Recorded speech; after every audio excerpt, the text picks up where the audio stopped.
Good morning students. Today our topic is accounting for share capital.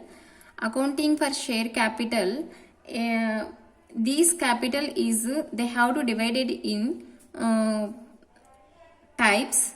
So before going to we are discussing about the accounting for share capital. It means division of share capital.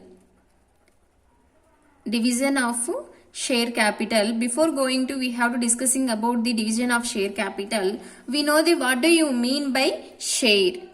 So share is nothing but the share capital of a company.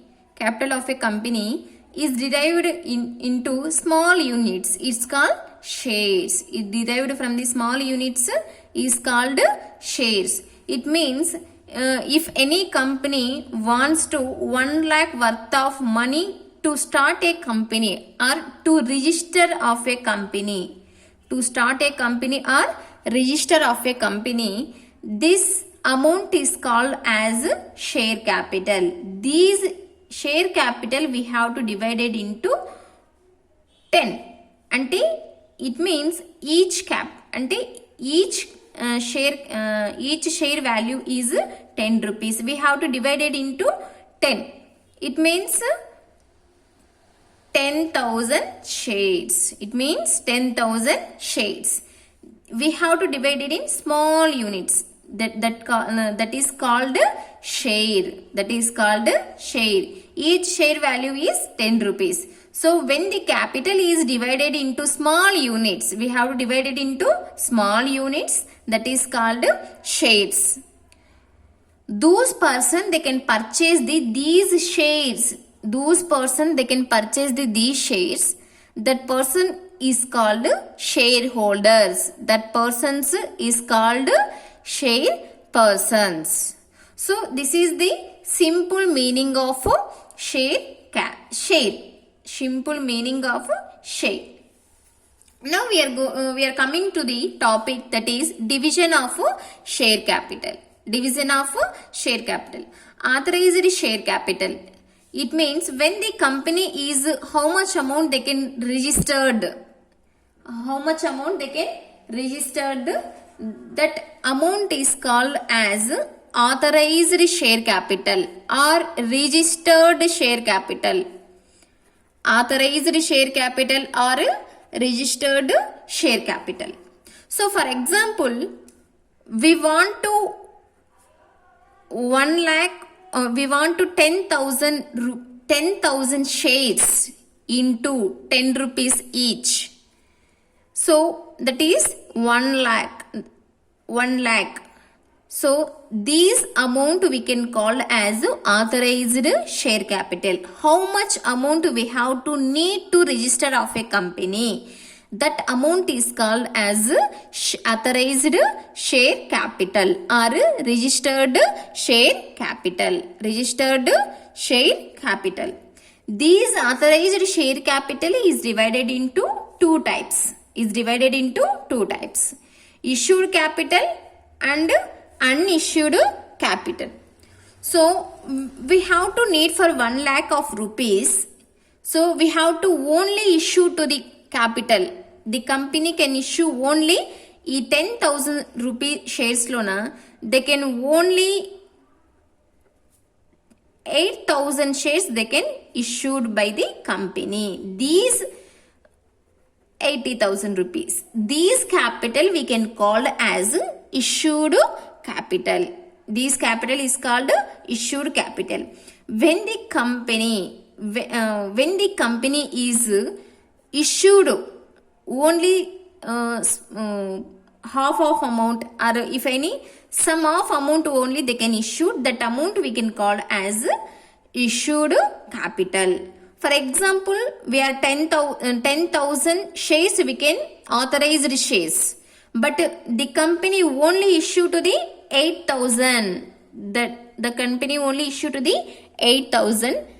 That is called issued capital. The remaining 2,000 shares. The remaining 2,000 shares is called as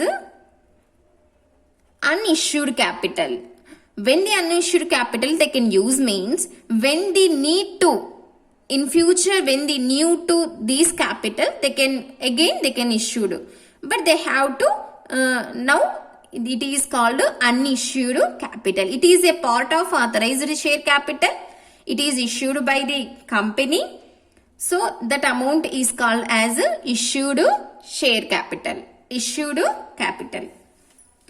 So again the issued capital is divided into two types.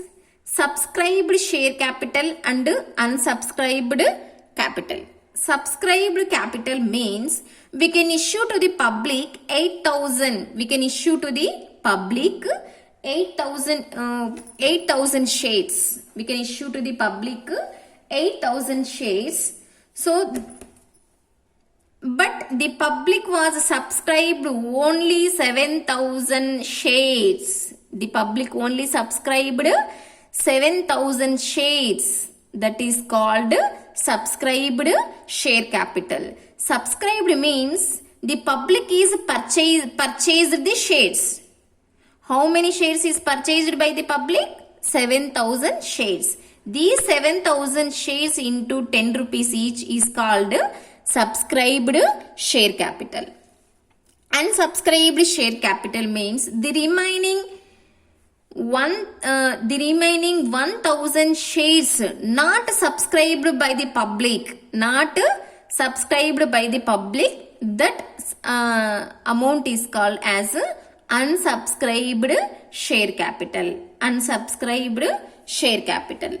When comes to the subscribed share capital, this subscribed share capital is again divided into two types. Called up capital, uncalled capital. So these 7,000 shares they can called only 10 rupees each na. Each share value is 10 rupees. But they called up only 7 rupees.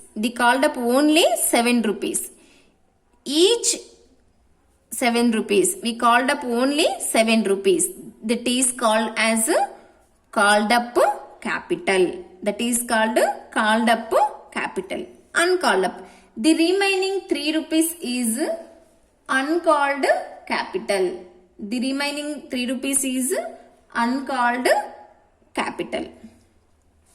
So this capital is we have to reserve the capital. We have to reserve of this capital. And then called up capital we can again divide it into two types.